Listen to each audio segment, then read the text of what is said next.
किस्मत ने ऐसा वार किया कि एक भाई जेल के चारदीवारी के अंदर बंद है, दूसरा भाई इस दुनिया को छोड़ के चला गया। रोशन आनंद सर के ऊपर दुखों का पहाड़ टूट पड़ा। उनका छोटा भाई, प्यारा भाई, 29 वर्षीय प्रिंस यादव अब इस दुनिया में नहीं रहे। नेपाल में थे, एक केस में फरार चल रहे थे। केस कौन सा था? दो कोचिंगों के बीच में पटना में जो विवाद हुआ था, जिसमें रोशन आनंद सर के टीम के तरफ से ना गोली चलाया गया था और ना ही विवाद को पहले शुरू किया गया था। उसके बावजूद केस होता है, एक पक्ष को कोर्ट की तरफ से राहत मिलता है और दूसरा पक्ष का एक भाई जेल के अंदर रहता है और दूसरा भाई फरार चलता है, क्योंकि उस भाई को लगता है कि अगर वो भी जेल के अंदर चला जाएगा तो फिर मदद कौन करेगा। दोनों भाई का केस में नाम था।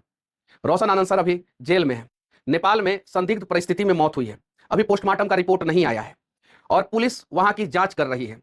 एक होटल में मृत पाए गए प्रिंस यादव, 29 साल उम्र था, शादी नहीं हुआ था, यंग थे। अब कुछ भी कहा जा सकता है। कल को यह कहा जाएगा ब्रेन हेमरेज हो गया था, या यह कहा जाएगा हार्ट अटैक आ गया था, या कुछ और भी कारण बताया जा सकता है। लेकिन एक भाई आज जेल के अंदर बंद है, निर्दोष है। ना उसने पत्थर चलाया, ना उसने बैनर फाड़ा और ना ही उसने गोली चलाया, और उसका दूसरा भाई उसी केस में फरार। यह गलत हुआ है, ऐसा नहीं होना चाहिए था। प्रिंस यादव एक सामाजिक आदमी थे, स्टूडेंट का भी मदद करते थे और भी बहुत सारी चीजें। उनके बारे में अगर मैं बताऊं तो शब्द कम पड़ जाएगा। कितने छात्रों का भविष्य उन्होंने बदला। रोशन सर ने तो बदला ही है, यह बात सही है, लेकिन रोशन सर के छोटे भाई जो ज्ञान बिंदु एकेडमी में सब कुछ देखते थे, मैनेजमेंट देखते थे। रोशन सर पढ़ाने का काम करते थे और उनके छोटे भाई प्रिंस यादव मैनेजमेंट देखने का काम करते थे। दो ही भाई थे, टूट गए रोशन आनंद। आज रोशन आनंद आधे हो गए। अब जेल की चारदीवारी और भी ऊंची लग रही होगी उनको। जिस दिन जेल गए उस दिन उनके ऊपर दुखों का पहाड़ नहीं टूटा होगा। आज जब वो अपने भाई का मौत का खबर जेल के अंदर बंद टीवी चैनलों पर देखे होंगे तो टूट गए होंगे। माता पिता पटना से निकल चुके हैं, दोस्त परिजन निकल चुके हैं, नेपाल जा रहे हैं और वहां से डेड बॉडी वो लोग लेके आएंगे। शायद इंसाफ बराबर हुआ होता तो प्रिंस यादव आज जिंदा होते।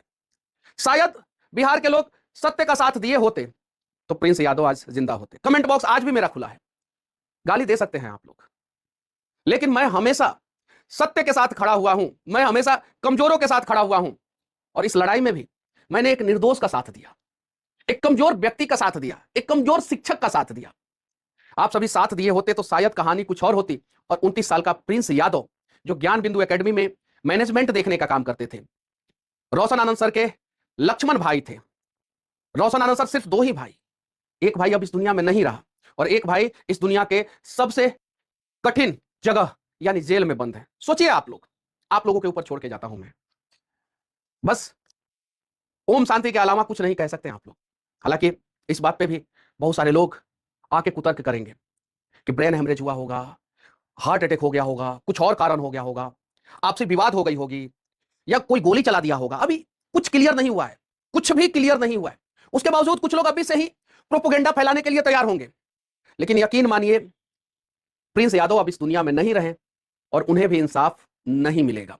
जिस प्रकार से रोशन आनंद सर निर्दोष होने के बावजूद जेल में बंद है और इंसाफ बराबर नहीं हुआ, एक तरफ पलड़ा झुका हुआ था, बराबर होता तो शायद कहानी कुछ और होती और रोशन आनंद सर के इकलौते भाई प्रिंस यादव आज जिंदा होते और प्रिंस यादव आज हम लोगों के साथ होते। रोशन आनंद सर अपने क्लासरूम में अपने बच्चे को पढ़ा रहे होते। बिहार के लोग, क्या किया आप लोगों ने? बताइए, कुछ शब्द है आप लोगों के पास? 29 साल का वो लड़का, शादी भी नहीं हुआ था, निर्दोष था। अब उसे दोषी साबित कीजिए या निर्दोष साबित कीजिए, कोई फर्क नहीं पड़ता, क्योंकि वो तो अब हमारे बीच में रहा ही नहीं। क्या गलती किया था उसने? बताइए ना। गोली चलाया था, बैनर पोस्टर फाड़ा था, क्या किया था? और वो तो गलत था ही नहीं, निर्दोष था वो। अब हमारे बीच में नहीं रहा। चलिए ठीक है, बिहार है भैया, यहां पे हम बिहारी को शक के निगाह से देखते हैं। न्याय प्रणाली से भी मैं कहना चाहता हूं, इंसाफ बराबर हुआ रहता तो शायद प्रिंस यादव आज जिंदा होते। और बिहारियों से भी मैं कहना चाहता हूं, सही के साथ अगर आप लोग खड़े होते तो शायद प्रिंस यादव आज जिंदा होते। बाकी आज भी मैं कमेंट बॉक्स खुला ही रखा हूं, मेरा कमेंट बॉक्स कभी बंद नहीं होता। जो कहना है कहिए, लेकिन प्रिंस यादव की मौत क्यों हुई है एक बार एकांत में जरूर सोचिएगा। जय हिंद।